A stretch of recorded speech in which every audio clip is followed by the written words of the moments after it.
All right, are you getting audio? Okay. All right, since it's about 5 minutes past, maybe we should get started. I mean, if you really want to talk, you can go right ahead, but it's going to be distracting. Okay, so I'm glad I haven't scared too many of you guys off with the go away if you know this at the end of the first section. But I'm going to be talking about optimization here. And I'm not going to give you guys a really, really deep dive into this because if you really wanted to understand this material fully, all the concepts I'm going to be talking about would cover 1 to 2 graduate level courses. Instead, the thing that I really want to focus on is making sure that everyone's kind of on the same level and can understand how these concepts fit into other sorts of things that you'll be learning about in this program. Things like deep learning, which uses optimization a lot of these concepts.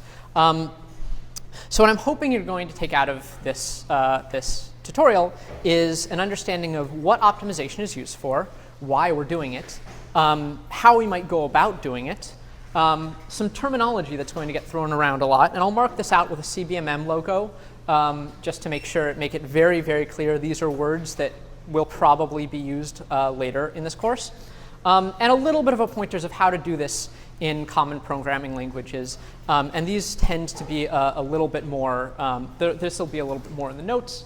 I put up all these terms. These are things that will be good to know.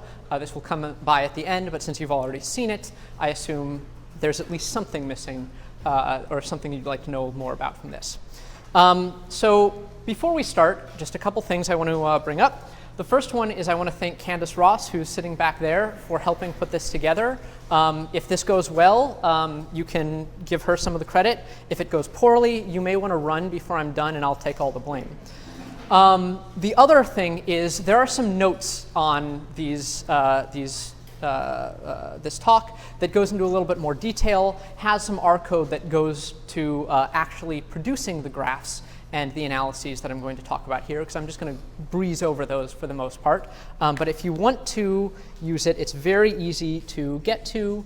As soon as I find my mouse, you just open up the CBMM webpage, you go to Education, Summer Courses, Summer Course 16, Resources, and then it is the Optimization Notes link here.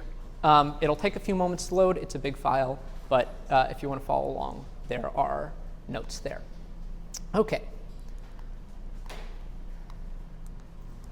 So that said, the things I'm going to talk about here, starting with just likelihood and cost functions, what are we optimizing? Moving on to single variable optimization, so when we're only optimizing a single parameter, extending that to multivariable optimization, and then talking about some additional techniques that are often used in machine learning, like stochastic gradient descent, regularization, sparse coding, and momentum. So without further ado, let's start with likelihood and cost functions. So to start with, we want to have something to optimize. So I'm just going to start by giving you a definition of what is likelihood. And it's pretty intuitive. It's just the probability of observing some set of data given you have a specific model. When I say model, I mean model and parameterization. So the probability of data given theta, and here I'm going to use theta to represent some sort of model and parameterization, or just parameterization. So you've got data, you've got your model and associated parameterization, you've seen this probability of something given something else. It's often written the other way around for just notation purposes. This is the way people have done it classically, of L of theta given D is the likelihood. So that seems very abstract. What do I mean by this? Well, let's start with an example. Suppose perhaps you have this urn in front of you that has a bunch of different balls, and you know that they're all either black or white. So you pull a ball out, you record its color, you put it back in. You pull a ball out, you record its color, you put it back in. And you get this sequence of black, black, white, black, white, white, black, white, white, white, black, white. Now, we might want to ask, what is the probability of getting that sequence under a specific model? And here our model is very simple. All we have is something that says there is a certain proportion of the balls in there that are black, and given that we set that to a certain value, what's the probability of observing the sequence? Make sense? So what's the probability of observing the sequence of the balls were all equally distributed? So the probability of getting a black ball was 50-50. Well, It's not too difficult to calculate that. Basically, you take this out. There's a 50% chance of getting black, 50%, 50%, 50%. You just multiply all of these together, and you come out with some probability of getting this specific sequence. But we can ask other questions, like what about if the probability of getting a black ball was 75%? Now it's a little bit different because now it's 75%, 75%, 25, 75, 25, 25. This can all be written as, p to the 5th, 1 minus p to the 7th, because we have 5 black balls and 7 white balls. And I just kind of tip my hand there because this can then be written for any single parameterization of this between 0 and 1. We have some theta parameter. This is the one parameter in our model, which is just the probability of drawing a black ball. And we can write the likelihood then as the theta to the 5th times 1 minus theta to the 7th. For any given parameterization of the model, we know how likely it is to observe this sequence. Okay? Now, once we do that, that means we can put a graph together. And so what this is saying is, if we know what our data is, but we don't know what this model parameter is, what proportion of this urn is made up of black balls, we can still go across this and say, well, how likely is it that we would have observed this sequence given all of this? And it forms this curve like so. Everyone on board? OK, but we don't really necessarily care saying, well, we don't really care about what's going on in the urn, and just we can measure the likelihood. We want to know, what does this specifically tell us about the urn? We need to extract information about our model from this likelihood diagram. So for this, we're going to turn to the maximum likelihood estimator. And this is just, the definition of this is just, it's a value of parameters that maximizes the likelihood given your data. Fairly simple. What it's saying is, if you go back to this plot, it's whatever the top of this peak is. That is your maximum likelihood estimator. And the reason we care about this is because that's the value of the parameters that best explains your data. If you had to guess at a single point for what proportion of the balls in this urn are black, you would say that it's whatever is at your maximum likelihood estimator. So you can write it out in mathematical terms as just, this is the argmax over the likelihood. So we've got this, this graph, and we can pick out this highest point as the maximum likelihood estimator. And the whole question is, how do you figure this out? Now, you guys talked about probability this morning, so you could probably guess the best choice for what this might be is, if you've got 5 black, 7 white, it's 5 over 12. And that's true, but that only works in these very specific cases. And so that's the whole point of trying to do optimization, is saying, in general cases, how do you find the set of parameters that best describes your data in some way? OK?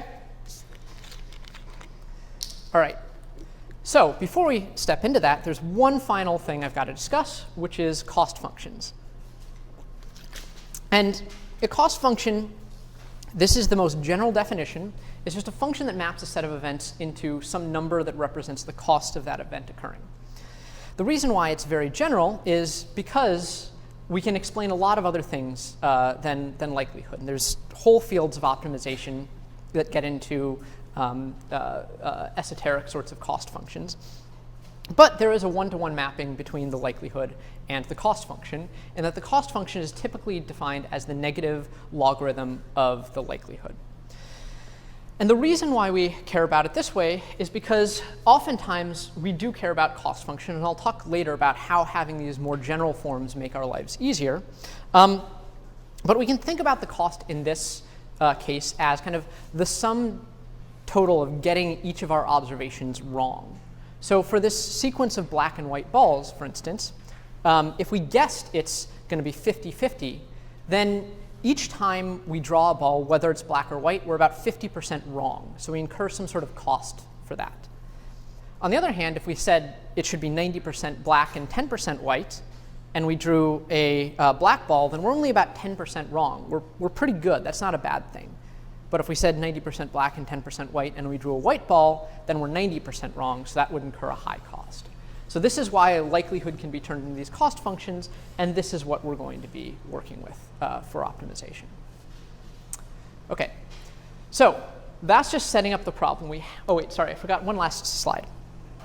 Just mentioning the one-to-one mapping here, we have the likelihood function that looks like this for our observations of the balls. This turns into the cost functions. And the nice thing is the maximum likelihood estimator is going to be the minimum of the cost function. So whereas we normally want to know what's the highest point in the likelihood, when we're working with cost functions, we want to know what is the lowest point. OK, so with that, are there any questions about likelihood, cost functions, before we move on to how we find these values? Yeah? This may be a silly question, but it seems that the probability that we discussed in relation to the likelihood is conditioned on theta, whereas the likelihood is written as conditioned on the data. Yes. Is that just from Bayes, the fact that you can't write the likelihood as conditioned the other way? It sort of is. It's based on the definition of the conditioning. So if you have a likelihood function, like you know what the data is. You have to have data to write a likelihood function, and then that function is based on what you choose for your theta. So that's why it works that way. That's, I believe, the historical reason for flipping those two around in the likelihood function rather than the probability function.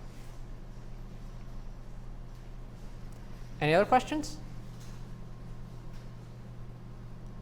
OK, now we get to move on to the fun stuff, the optimization. So we're going back to this problem. We've set it up. We have our cost function. And we want to find what the lowest point is. But we want to do this in a very general way. So the simplest way to do this is, well, why don't we just calculate this at a bunch of points? This is what we call grid search.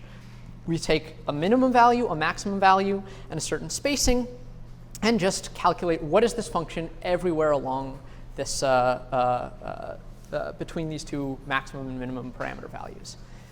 And this makes figuring out what is the minimum cost function very easy, because we can just point to it. It's the one that's the lowest of everything that we've calculated. So that seems really, really easy, and that's one of the pros of grid search. It's going to get you close to the minimum, and it's very, very easy to implement. But the thing is, it's not very scalable. We can't just necessarily look across all values, because it's inefficient, and really once you get beyond a couple parameters, it just completely falls apart. For instance, if you want to know the probability to 0.001 degrees, well, then you have to run the function, the cost function 1,000 times to calculate the cost at every single one of those, right? Now let's say you had 2 parameters. Now you've got to make a 1,000 by 1,000 grid. You've got to run the cost function 1,000,000 times. 3 parameters, 1,000 times 1,000 times 1,000, 1,000,000,000 times. So just looking at every single point is just not scalable. This is this brute force method, but for most general problems, it's not going to work for you. Instead, let's try a more advanced technique called gradient descent. Now, the idea behind gradient descent is, let's just pretend instead of this being a cost function, this is some sort of mountain and valley. And you're going hiking, and you make it somewhere up the mountain, and you know you've pitched your tent back at the very lowest point in the valley, right? Of course, it turns out to be a foggy day, and you can't see more than a couple feet in front of you. But you need to make it back to camp. How do you do that?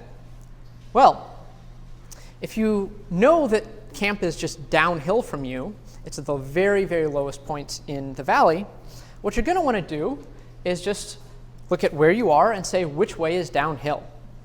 If it's pretty steep downhill, you want to go a little ways down there. And then you check again. You say, OK, now which way is downhill? And it's not as steep, so you don't move as far, but you just continually step down this function until you reach the very bottom where your camp is.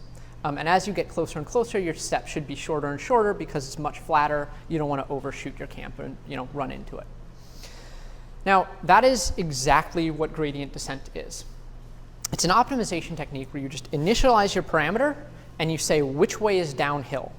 And you keep taking steps in that downhill proportional to the gradient until you hit the very bottom, until you kind of get to a point where each step doesn't get you much further downhill. So to write it in mathematical notation, what we have is your parameters at time step t plus 1 are equal to your prior parameters minus some gamma times the gradient of the cost function. And I'm being cut off a little bit here, but for those of you who remember calculus, the gradient, or the derivative here, because one parameter, is just the derivative of the cost function with respect to theta. This is the slope. Now, because slope points up in positive directions, that's why we have this minus here. We want to move down the slope instead of up. And then we also need to have this step size parameter to adjust how fast do we want to move towards the bottom. We can't set this too high or we're just going to completely overshoot the camp and have to keep going back and forth. But if we set it too low, we're going to kind of shuffle along. And most built-in functions for optimization do things where they adaptively set this so you don't even have to worry about it. OK, so with this, what you're seeing now is kind of a demonstration of how this gradient descent works. What happens is it starts, I started off at, I think, 0.9, and you see it makes this huge jump to begin with because it's a very, very steep slope. It knows I'm nowhere near the bottom. I'm going to move a lot of the way. And then as you get closer and closer, it gets flatter and flatter. So it starts taking smaller and smaller steps, and eventually gets to the point where the next step just doesn't improve the cost function enough that it's worth going any further. At some point, you just have to say, close enough, I'm just going to take these parameters. So we can write this out. It's not very difficult, and get something out. And we get 0.417, which is very, very close to what is the correct answer and cut off by the screen of 5/12. So this works. But this also assumes that we know what the gradient is. And if it's just the derivative with respect to the parameter, it's not terribly difficult. You can calculate it often using calculus, but not always. So this is the nice thing, though, is we don't know it. It's not a huge problem sometimes. And I'll talk later about when this becomes more of a problem, but we can approximate it. Remember, the slope of something is rise over run. So if we want to calculate what is the change in the cost for any small change in the parameter values, we just adjust the parameter values a little bit up, calculate the cost function, a little bit down, calculate the cost function, and then look at the difference between the two and calculate rise over run to approximate it. So gradient descent works better when you know what the gradient is, when you have an analytical form of it. But if you don't, you can still do something with this. OK. Any questions on the ideas behind gradient descent? Yep. This assumes you have a U-shape, but if it's like a weird shape. Can you hold that question for 2 minutes or so? Maybe not even that, depending on how many other questions we have. Is everybody just really excited to see what happens with this non-U-shaped stuff? OK. So let's change up our cost function a little bit to be this weird function that I just kind of came up with because I felt like it. Our cost function is theta times theta plus 1 times theta plus 1.5 times theta minus 2. And we want to find the minimum. So we're going to initialize our theta to say minus 2.5. And we're going to run our gradient descent. And we get out this theta is equal to minus 1.294. And so we're good. We've used gradient descent. We've found a minimum. And we're happy, right? Come on, let's say that with more enthusiasm. I want the microphone to pick up how everybody's saying no here. No. Yeah, that's better. This side of the room needs to work on it.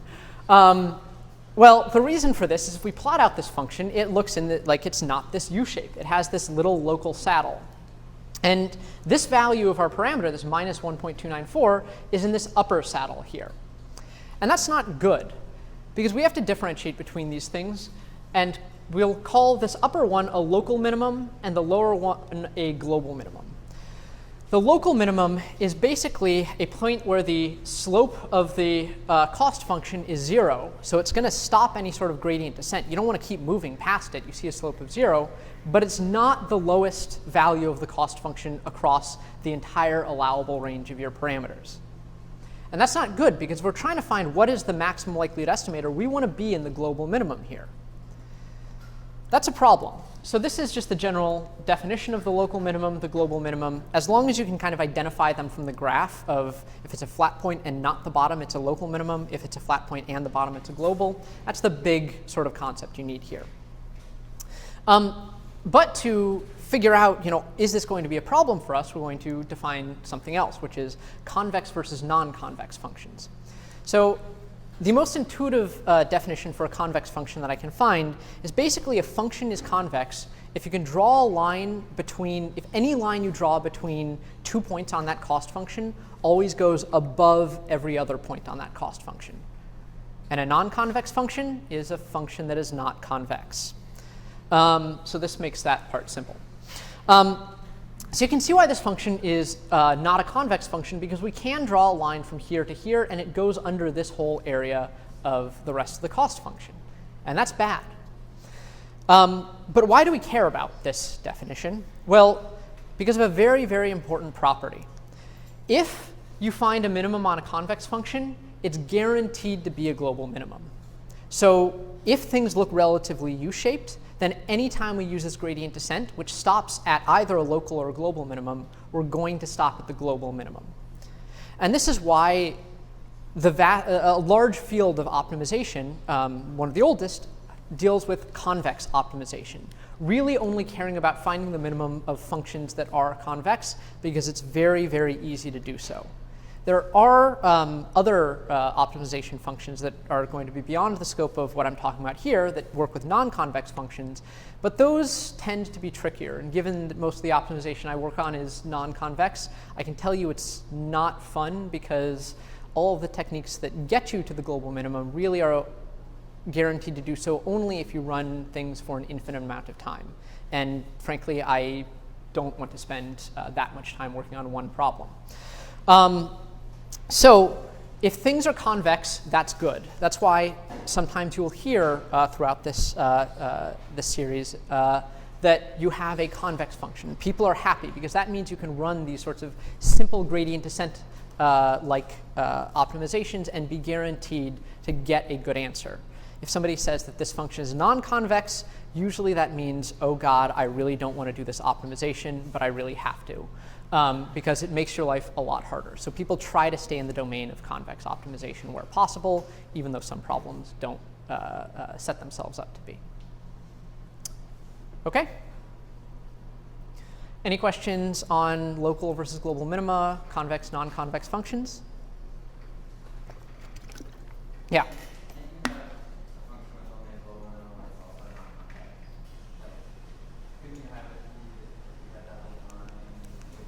Sorry? I guess, why do we care about convex? Don't we really only care about there being just one minimum? I mean, that's the end point of this. So by non-convex, you mean that there's kind of a hinge point there. So it's not technically convex, but if you kind of go down, those sorts of problems where there are breakpoints also cause issues, because they're not differentiable at the hinge points. And so sometimes you can run into problems with running sort of gradient descent on them. They can be less of a problem if you do approximations this way, but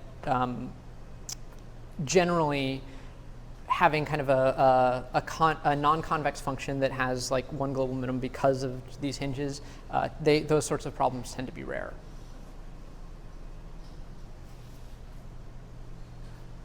Any other questions? OK, so everyone kind of understands the idea behind single variable gradient descent. You figure out which way is downhill, you keep going, and hope you're in a convex function. OK, before I move into multivariable, I'm going to talk about implementation very, very briefly. Most of the common scientific computing languages that you run into have some default ways of doing this sort of optimization. With Python, it's not quite default. You need the SciPy package, but most builds of Python will either have that, or you'll install it immediately after installing Python. You can see more about these specifically in the notes I pointed you to earlier. But another thing to note is that these implementations don't use gradient descent necessarily. They tend to use more complex methods that make other sorts of assumptions, but work a lot better. Generally, I'm not going to get into them. Just know that they tend to be better. When you use the built-in functions, you tend to get more top-of-the-line algorithms than the simple stuff we're going to be talking about, that keeping simple to make it conceptually easy. OK, So moving on to multivariable optimization. So with that urn problem, we had a single parameter, right? We just wanted to know what is the probability of, or the proportion of the balls that are black in this urn. But in many problems, in fact, I'd say most interesting ones, you're going to have multiple parameters that vary at once. And so you're going to need to figure out what is the set of parameters that minimizes the cost function. And so this is what we use multivariable optimization for. So right now, for this section, I'm just going to talk about two-variable optimization. But the extension from 1 to 2 there's a little bit of a conceptual shift, but going from 2 to 3 to 4 to however many you want, basically it's exactly the same thing. It's just vectorizing things and using gradients. So I'm going to start with a toy problem here, which is to say, at the beginning of this course, people are attending all of the lectures, everything's full, everyone's happy, and maybe by the end, things start narrowing out a little bit. There's not as many people showing up for everything. And I see this and I hypothesize, well, why is this? Maybe it's because you guys are all really studious and working on your projects, and you just want to be someplace quiet. Maybe you had a rough night and you don't want to show up looking like this to a lecture. But I can hypothesize that the way that this works is if you're working on your project or you're hungover, that might lead to your skipping a lecture, and this is going to happen probabilistically. So there's a chance of skipping if you're working, there's a chance of skipping if you're hungover. But we don't know what these parameters are, and we might want to know, well, how influential are each of these facets on the fact that somebody's going to skip? So we get a bunch of data, and it's just a list of people and whether they're working, hungover, or skipping. So maybe Andre is being studious in the back of the lecture hall. Victor is studious and not feeling great in the back of the lecture hall. Gemma is, doing her thing, and I'm being the miscreant who got drunk and skipped class. But we get this whole list, and we can turn this into a table of the people who are attending and whether they're working or not working, hungover, not hungover, skipping, hungover, not hungover, working, not working. And then just find this as a set of probabilities where there's this kind of or. If you're working, then it's just dependent on this probability of skipping. If you're working, if you're hungover, then it's just the probability of skipping if you're hungover. And if you're doing both, then it's this anding function of probability. So we have this probability, and we can say the cost function is then just the sum of the log of the probability of the guess for each of these. So if somebody's skipping, then we want to say that the cost function is the log of the probability that they're actually skipping. So did we guess this right? If they're not skipping, then it's 1 minus the probability of skipping, because we've got to go the other way around. But this gives us a probability, a cost function, and these are, when we have this data, this becomes a function of these two parameters, theta work and theta hungover. Yeah? So the negative log, that's for a probability, not a likelihood, or is that a likelihood? It's going to be a likelihood because it's the probability of observing the data given the model, but it can be written as the likelihood of the model given this set of parameters. Yeah, because they're equivalent, it works out that way. Good question. Any other questions? Yeah. I don't understand the interaction. This is basically saying if you're both working and hungover, then you could either be, then either working or being hungover is going to impact whether you skip. But you also have to account for maybe you don't want to overcount the fact that both of them could be saying you're skipping as well. So this is just the anding of probability. The probability of the oring of probability. The probability of A or B is the probability of A plus the probability of B minus the probability of A minus, or A and B. Make sense? Okay. Okay. So we've got this cost function of two parameters, and we can plot this out, and this is what it looks like. Now, what you're seeing here is the more red something is, the lower the cost function is. So we want to be somewhere around here. Yellow is very, very high cost function. That's bad. And each of these dashed lines represents a contour line that's about 10 points of log likelihood. So if we just look at this graph in general, somewhere around 0.25, 0.4 seems to be where there's a bottom to this cost function, right? And we want to get there. The problem is you can't really visualize this sort of thing for general problems. One, if you have more than 2 parameters, it's kind of hard to make a graph that looks like this. And 2, the only way to actually draw out this visualization is to do grid search, which is going to be inefficient as you start expanding problems. So instead, we want to do, say, gradient descent again. Now, to do gradient descent in 2 or more dimensions is very, very easy. All you have to do is update your notion of what a gradient is. So in the single variable case, it was just the derivative, the slope of the line. In the multivariable case, you need to know both what is the magnitude of the step, so how steep is your function at this point, but also an arrow pointing in a certain direction. So it's got to point somewhere on this graph. And if you have taken multivariable calculus, the definition of the gradient is just the vector of partial derivatives of the cost function with respect to each of the parameters. So this is going to give us how far along each of these parameter changes does the slope go, and therefore give us a direction and a magnitude in total. Make sense? So we can visualize that here. So each of these arrows starts at a point and is a gradient line where the longer the arrow is, the steeper the gradient is. So you can see if you're kind of up here in a bad part of the space, it's a pretty steep gradient and points in this direction, generally towards where the lowest point is. Same thing here, also generally points in the right direction, not perfect, but still pretty long. As you get much closer, you get much shorter gradients, so you don't need to move as much down that path. But the nice thing is, once you've redefined your gradient in this way, running gradient descent is really, really easy because it's exactly the same thing, except instead of changing one parameter at once, you're changing all of the parameters at once, kind of scaling this gradient arrow by some gamma step parameter, but otherwise exactly the same. And this is what it looks like. So you can see here's the gradient arrows where it's pointing, and it keeps getting shorter and shorter and taking steps closer and closer. And eventually, it's kind of going to get here and do a little bit of turning. And you can see that it's gradually narrowing in on where seems to be the best point here.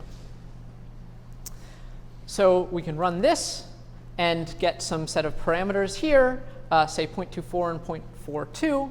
And the nice thing is I used some baseline parameters to generate the data and got 0.3 and those were 0.3 and 0.4. So we do a pretty good job. And this is within the bounds of what you might expect by just noise in generating the data.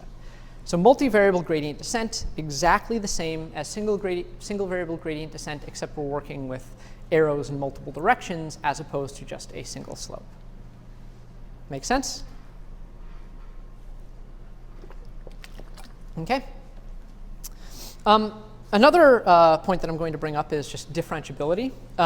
So I had mentioned if you don't know the gradient in a one variable problem, it wasn't too difficult to estimate it. You just call the function twice more, a little bit higher than your old function, a little bit lower, and calculate the slope from rise over run. As you get to multivariable problems, this becomes harder. If you want to approximate the gradient in the same way, you've got to do it for two function calls per parameter you have. You perturb the first parameter a little bit up and down, the second parameter a little bit up and down, the third parameter a little bit up and down. That's not very efficient. In most modern optimization functions, there's actually better ways of approximating this with linear algebra that don't really want to talk about, just works faster. But nonetheless, it tends to be not great. So generally, if you can, you're going to want to use functions where you do know a function that calculates the gradient for you without having to call your cost function a number of times. And these functions are called differentiable functions. So it's differentiable if there's a function that provides a gradient at every allowable value. And the reason that this is nice is because once you start getting lots and lots and lots of parameters, even with these good approximations, the amount of computation, the number of times you have to call your function blows up. So if you're using, say, a neural network where you have thousands of different weight parameters, for instance, it's kind of intractable to run your network thousands of different times just to get one gradient to update the weights once. You'd never get anywhere with that. And that's why especially you're going to hear a lot about the phrase, for instance, end-to-end differentiable in terms of neural networks. Because if all of the activation functions are differentiable, then the whole thing can be differentiable, and it's very easy to calculate the gradient of every single weight with respect to whatever your cost function is. So this is why you'll hear in some cases, we need our neural network to be end-to-end differentiable. We can't use this this activation function because it's not differentiable. It's because it breaks this this feature and makes the fitting so much more difficult. Okay. Finally, for two-dimensional or multi-dimensional optimization, you need different sorts of functions than single variable optimization in any language. Again, these don't do the same things as just the simple gradient descent. They differ, actually different languages use different default optimization techniques. Some don't use a gradient at all. Some use kind of approximations to a gradient descent. You can read a little bit more about this in the notes section and how to actually use them in your language of choice. So, any questions on multivariable optimization? Yeah? When you do your stepping, do you have a different scale parameter for each dimension? Or just one? Generally, you will only use a single scale parameter. There are, if you believe that there's going to be wide differences in the, I guess, the scales of each of the different parameters, you can do that, or you can just normalize all of your parameters beforehand. And there's various ways to condition your data, or condition your parameters to make that a little nicer. The nice thing is for these sorts of functions, you don't really need to choose that gamma function. It kind of adaptively sets it so you don't have to worry about it. But if you're doing gradient descent in other ways, then that is something you may have to take into account.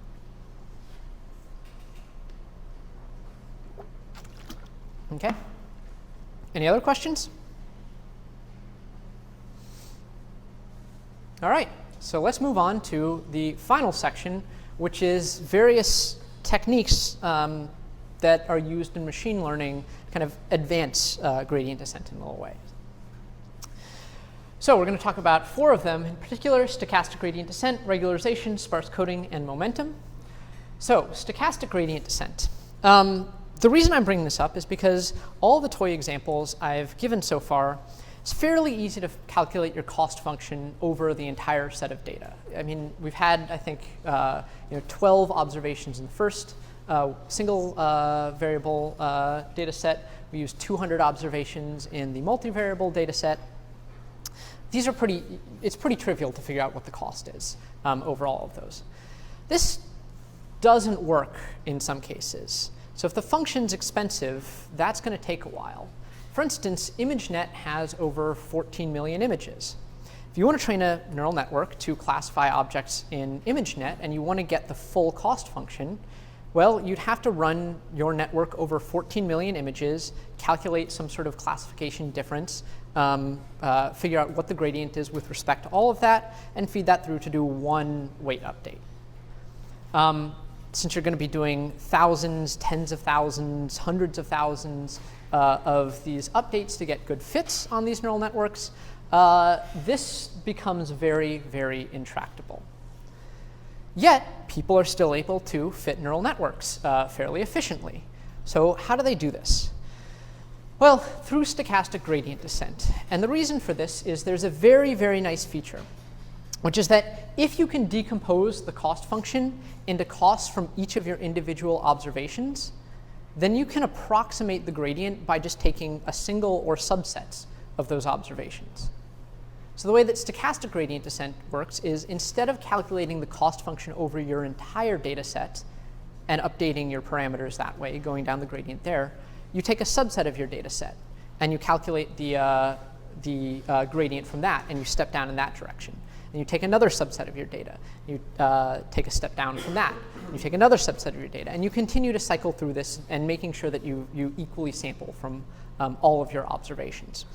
But if you do this, and with some some rules about kind of slowing down as you get closer, you're guaranteed to get to the same set of parameters that you would by just using the full gradient descent algorithm. And this is very, very nice because it saves a ton of computation. So for instance, we can run the same gradient descent on the attendance problem before, except now break it into stochastic gradient descent. So instead of calculating the cost function over all 200 observations, you calculate the cost function, the gradient, over one observation, then change your parameters that way. Calculate over another observation, change your parameters, another observation, change your parameters, and do this over and over and over across all 200 observations, and that we'll call one epoch, and then reshuffle those up and do it again. And if you do that, oh, sorry, I forgot to define stochastic gradient descent technically, but I talked about it. So if you do that, you get this graph here. Now you might ask, and if you can tell, why is this line purple instead of blue like it has been in the past? And the reason for that is because I've colored these lines with the epoch that you're in as you are descending down the gradient. Purple is the first one. Green is the second one. You don't see any green here. And you really have to zoom in to find it. Even at the end of the first epoch, you get to very, very close to your end parameters. So this is a very fast way of doing this. And if you look at the general statistics, to just do normal gradient descent on this problem took, I think, 230, 240 iterations of stepping down the gradient. For the exact same threshold, it takes about 600 iterations to step down through the stochastic gradient descent, but each of those iterations only has to calculate the cost function on a single observation, not on all 200 observations. So it can be a lot cheaper computationally to do stochastic gradient descent. It doesn't make much of a difference in cases like this, but as you start getting into neural networks or big data or things where you've got tons and tons of observations, slicing up your data set and doing gradient descent a little bit at a time is significantly more efficient. Okay, any questions there?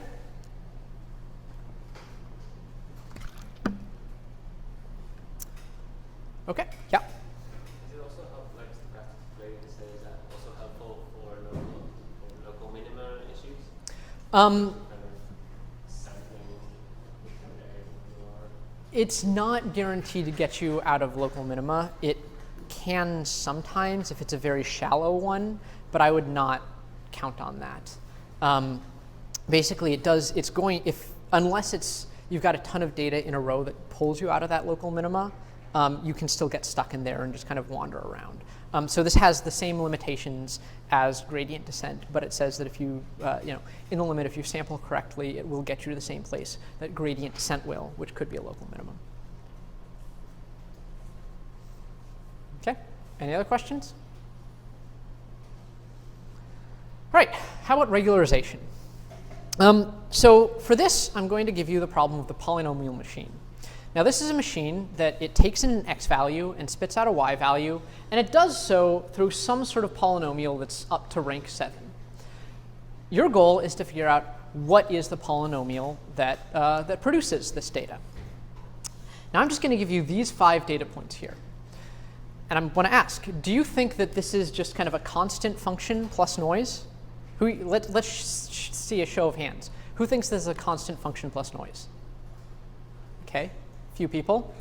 Who thinks this is a linear function plus noise? Few people. Whatever you feel like. This is sampling across all your priors. How about a quadratic function plus noise? Okay, one person. Cubic function plus noise? Okay, somebody's willing to take a risk. Quartic function plus noise? Nobody? Anybody beyond? Somebody's being cheeky. Well, guess what? You're wrong. It turns out this is the function. It's this quartic function here with a little bit of noise on top of it. And you can see this red line is the actual function that this is drawing from. Now, if we just take this data and we want to say, well, what is this function? We could turn this into an optimization problem pretty easily. we know that our predicted y is just going to be some linear combination of b to the n times x, b sub n times x to the n, and we just want to fit these b parameters, right?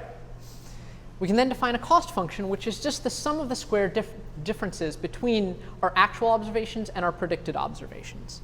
And the nice thing about this, I've changed this up to be a little bit more, as I said, having a more general definition of a cost function is nice because we can just change this and be perfectly fine with all of the techniques we've talked about. The other nice thing is if you've got this sum of squares, sum squared differences cost function, it's actually equivalent to assuming that your data comes from your prediction function plus Gaussian noise. So we're actually not going too far away from maximum likelihood estimation here. But we define this cost function, and what we want to do is we want to run gradient descent, fit these b parameters, and come out with a prediction. So I'm going to do that, and I'm going to draw what does the predicted line look like. Now, who believes that this brown dashed line is a reasonable fit to the data? Nobody's even going to challenge me on this one? This definitely seems very unreasonable. Nobody would really believe that everything's just going to drop off into huge negative numbers as soon as it reaches outside of the observed data, even though it does a perfect job of fitting through each of the 5 points that we've given it. And the reason for this is what's called overfitting. What we've done here is we have 8 parameters that we can use and only 5 data points. So we can necessarily make sure that we fit through each of these data points completely perfectly. But that's not a good thing in general, because if you assume that there's noise that contributes to where these points come out, and we know there is, then you're overfitting to the noise. You're trying to build a model that explains something we just have to assume is inherently random. Instead, what we want to do is make sure that our model fits just to the signal as much as possible. So how do we do this? Well, we can impose some priors, we can do Bayesian things, or we could do regularization in the cost function. And what regularization is it's just imposing an additional cost to using parameters. So the cost becomes higher, the higher the actual value of the parameters you're using becomes. So a cost function in total then becomes the costs that we normally assume for fitting the data, like how well does our model explain the data, plus some regularization term, where oftentimes you'll have a regularization term, and you'll hear things like L1 or L2 regularization. We'll use L2 regularization here, which means it's just the sum of the squares of each of the parameter values. L1 regularization is the sum of the absolute values of each of the parameter values. These are the 2 most commonly used regularization types. Yeah? What's the conceptual difference between EIC or EIC with regularization? Sorry, what's the? EIC or EIC difference with the regularization term or thing? Like how would that contribute to? What's the difference between AIC and EIC compared to the regularization term? Yeah, I don't know the answer to that. I'd have to look at that. I haven't really paid attention to how that kind of affects the kind of cost of a parameter. Yeah. At the fitting, AIC and EIC gives penalty to additional parameters, the same as regularization. Yeah. Yeah, I'm sorry, I don't know how those would compare directly. I'd have to look into that, but that's a very good question. Yeah? Can I ask a sort of like cognitive big picture question? Yes. So it struck me that like when you do that beige line or green line, but that was kind of what I pictured when you asked us to like estimate the function. This. Yeah, like that's more or less what I pictured. And I'm wondering whether there's evidence that when you get people to do this task, like do they overfit? Like maybe do we actually regularize or do we overfit? There's a lot of function learning literature that suggests that we tend to do more regularization, and there's it's usually done in a more Bayesian way than regularization, but generally it's saying we have a belief that these things tend to be simple. So most people would fit a line across this function rather than this kind of complex curve.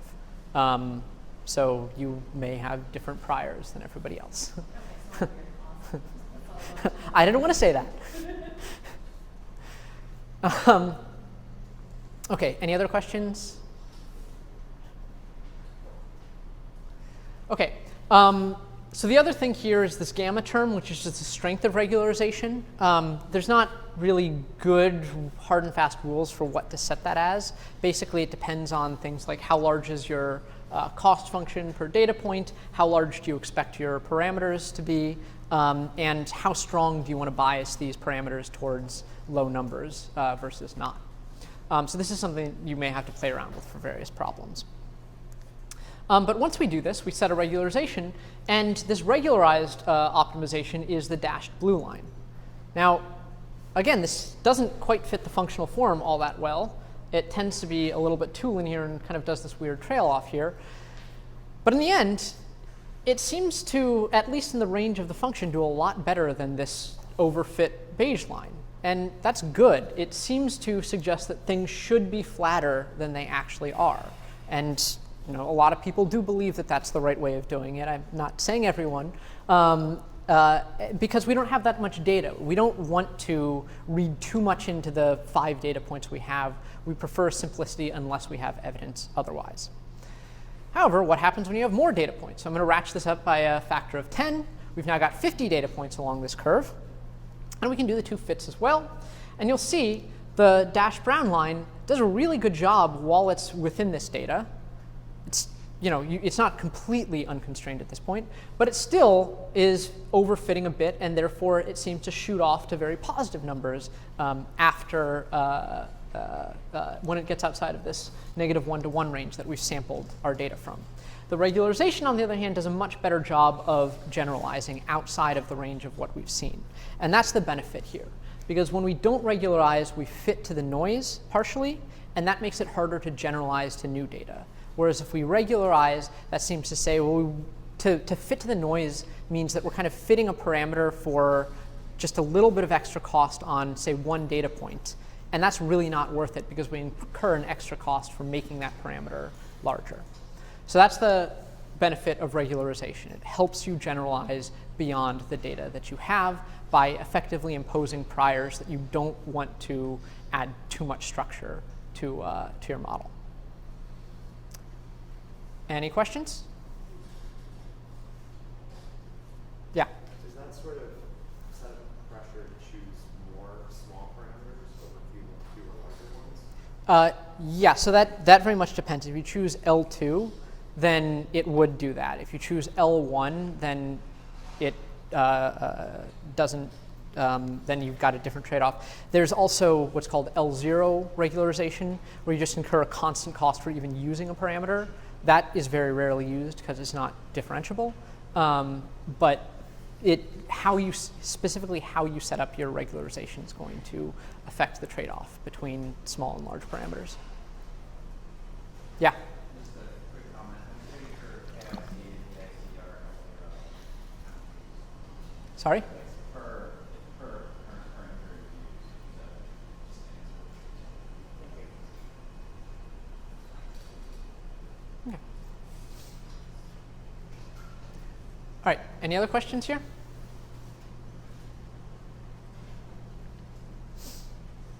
Okay, moving on to sparse coding. So this is a little harder to make toy examples from. So I'm going to use an example from a very famous paper, Olshausen and Fields, from about 20 years ago, where their idea is that you could recreate any natural image by effectively having this set of what they call basis functions or basis images, which are just 64 by 64 pixels of different intensities. And if you add these different images on top of each other and you scale them in various ways, then you should be able to recreate any image out there. And so they fit this just normally, and they found basis images that look like this. And so what this means is it kind of starts with just a general intensity, things, contrast top to bottom, contrast side to side, these diagonal things. But as you get down, you get these very uninterpretable just noise. And what they found is they could actually fit natural images pretty well using this. But the problem with it is, in order to explain those images, you have to use some weighted combination of all of these. So it's very hard to say what's making up this image. It's just some basically large vector of weights across all of these different images that would give rise to whatever you're trying to recreate with this model. And that's not great. It's kind of inefficient for a couple reasons. One of which is they were looking at, for instance, the visual network, and they're saying you don't want things to just be spiking constantly because that costs energy. You would prefer to be able to explain or recreate images in your visual pathways with the least amount of activation possible, because that way you save on needing to expend energy on spiking.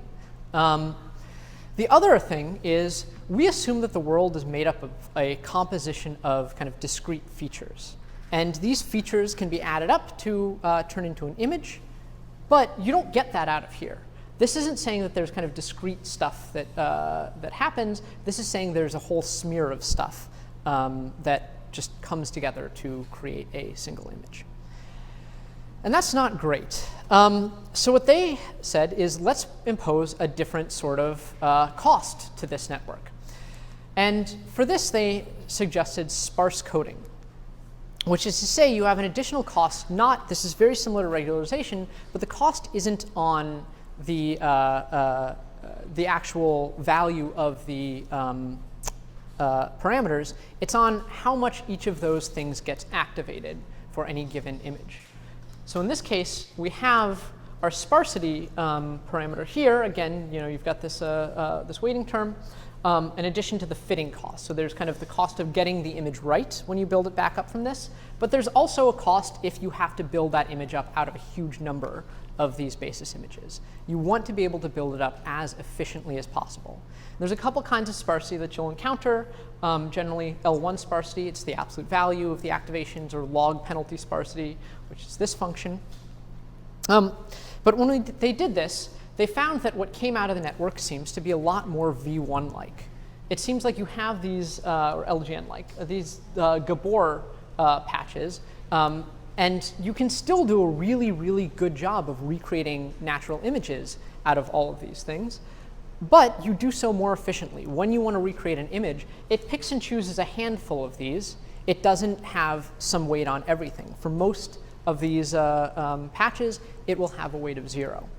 And so the idea behind sparse coding is that you are able to, you can have a large basis set of these sorts of things, but by saying we want anything that we're trying to predict to be made up only of a small subset of this, you can do a much better job of extracting features in the world, things like these Gabors, rather than having uninterpretable basis sets like from 2 slides ago. So similar to regularization, but a cost on the activations instead of the parameter values. Any questions there?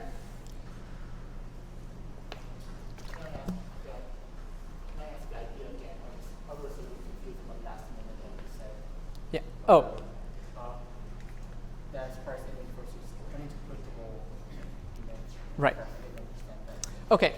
So the idea is you can do a really good job of explaining images like this, but each of these different patches doesn't really tell you anything about the world. There's not kind of a feature in any of these patches, with the possible exception of some of the very initial ones. But we believe that the visual world, the natural scene statistics, are made up of things like lines and edges and differences in or gradients in light and things like that just don't show up here at all. So if we believe that those features exist, then we want to say that any image we see is going to be some combination of just a subset of those different features. We're not saying that every image is just like some kind of mash of all of the features together. There's a sparse selection of those features that we care about that give rise to an image. Make sense? And so that's why sparse coding works well, is because you're imposing this constraint that you can only use a small subset of these to explain the world.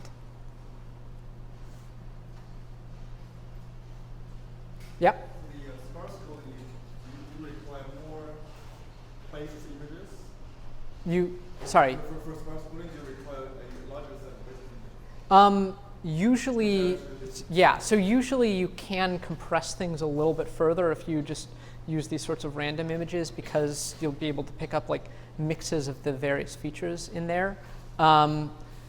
My only knowledge of this is kind of, yes, you do require a little bit more in terms of the basis sets, but it works better to pick out those individual features. So. In that case, how is the efficiency measured? Do you have an idea? Like, is it the proportion of vertex dimension you require out of your whole image set? Sorry, the proportion. Oh, yeah. Efficiency is typically measured as kind of the total activation. So the sum of like, well, let's go back here. The sum of the, if you assume an image is created out of like these various A weights times this, then it's kind of the sum of the absolute value of the A weights. So similar to that, because if you have a lot of these things contributing to it, then every single one has to contribute some activation. If you have only a very few, then you're going to find that the ones that are activated tend to be activated more, but that more than makes up for the ones that tend to be very, very close to zero, because they don't contribute really anything at all.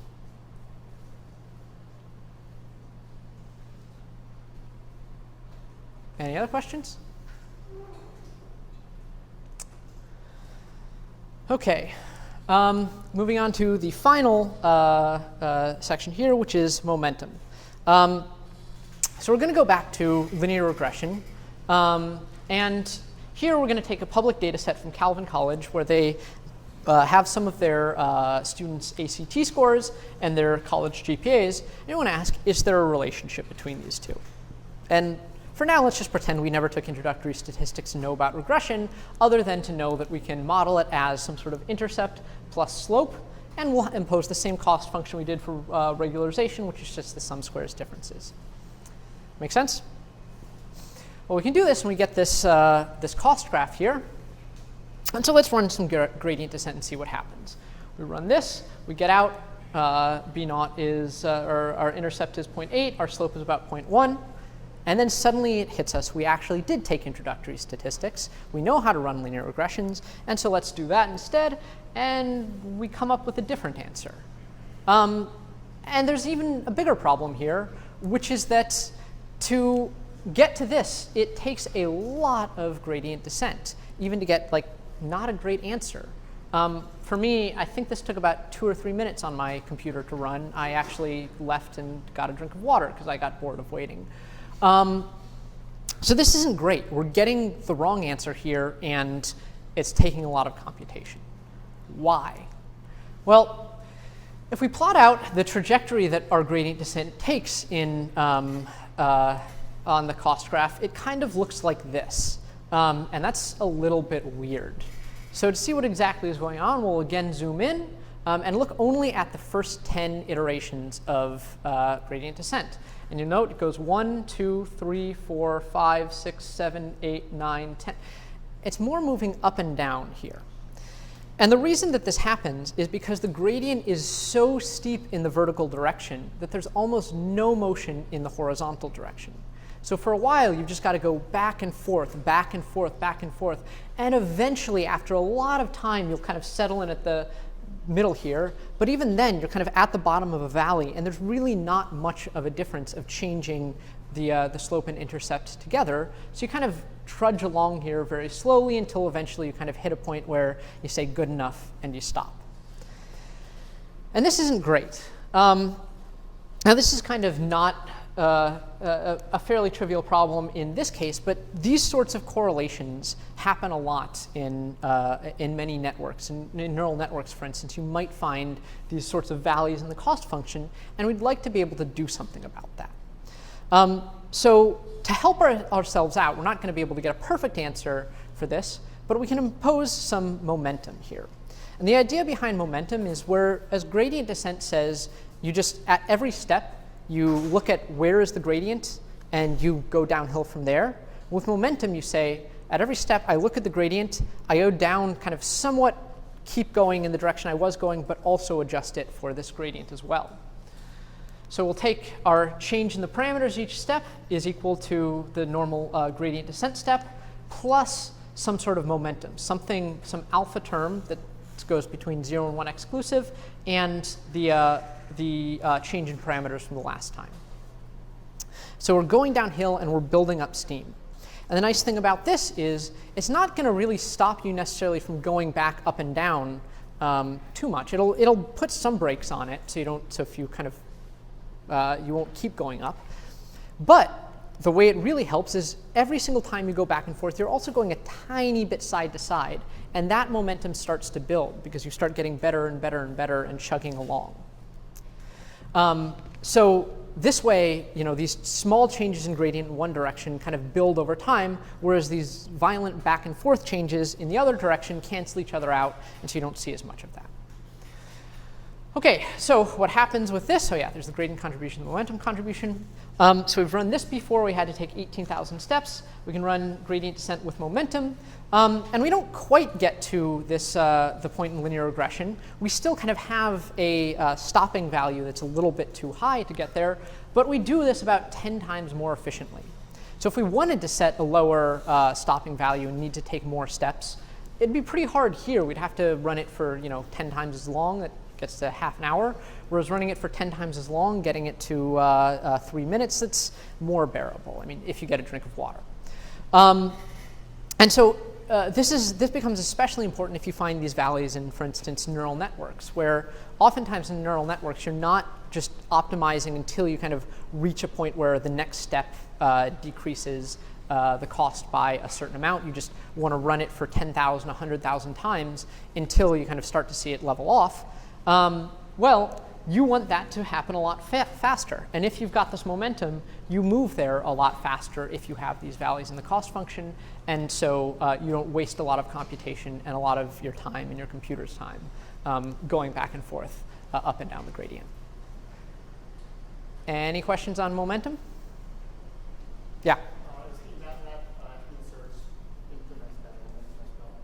Fminsert. Oh, I think most of the implementations will not necessarily implement momentum, but will do the sort of search that kind of will adjust for this. So if you're running the basic built-in functions in MATLAB, in R, in Python, you don't really have to worry about this. But if you need to do gradient descent in other cases, in neural networks, for instance, then this does sometimes become an important feature. So that's a good point.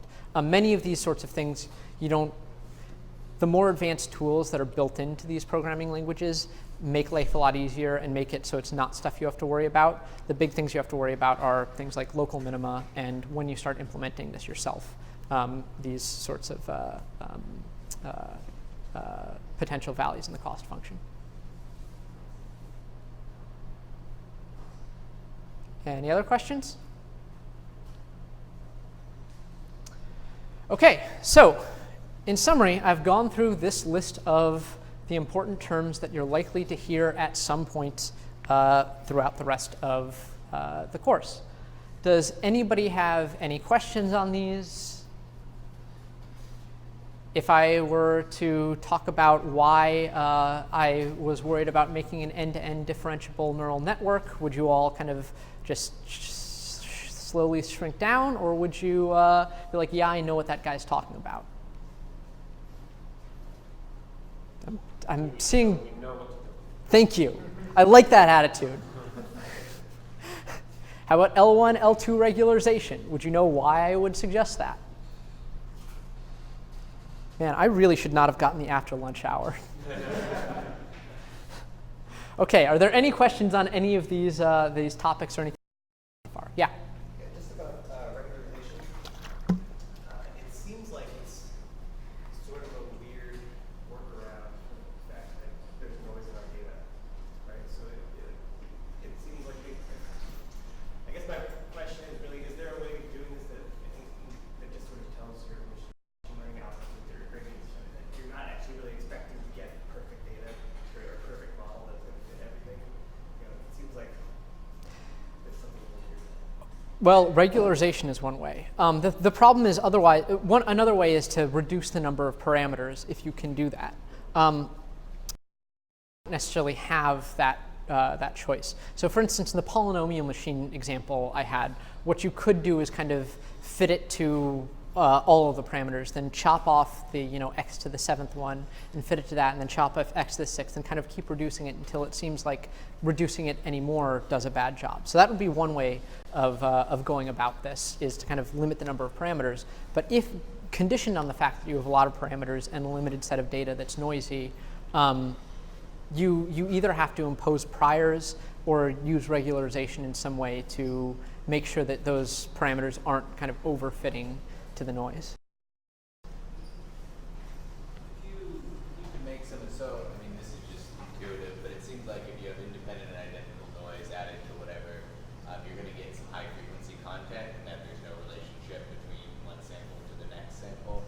Is there any way that if you assume that whatever your data came from is somewhat fast, is it, doesn't have some higher frequency that, because it kind of looks like what you're doing, you're looking for low frequency things when you're regularizing. Can you think about it from a Fourier perspective? Yeah, I mean, I'm betting if you kind of did some sort of kernel estimation, like lowest smoothing or something like that, you'd get something out that looks like that as well. I'm trying to think of. It seems like regularization is a low pass. In a way, it kind of is. Because it effectively means that things that kind of vary, you don't want to impose additional parameterization just to fit the things that kind of vary in the more high frequencies. So does that make an assumption about the frequency content of the noise? I think the answer is yes, but that's based on my intuition.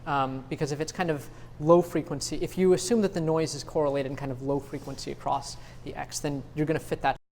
That's also structure in your noise, so that's not necessarily a bad thing. So I think the answer is that it just basically assumes that the noise is kind of randomly distributed around your function. Because if it weren't, then that would add some signal to the function as well. Yeah. So.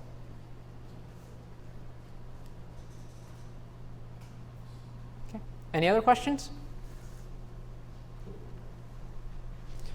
All right. Well, thank you guys, and I will leave you to neuroscience.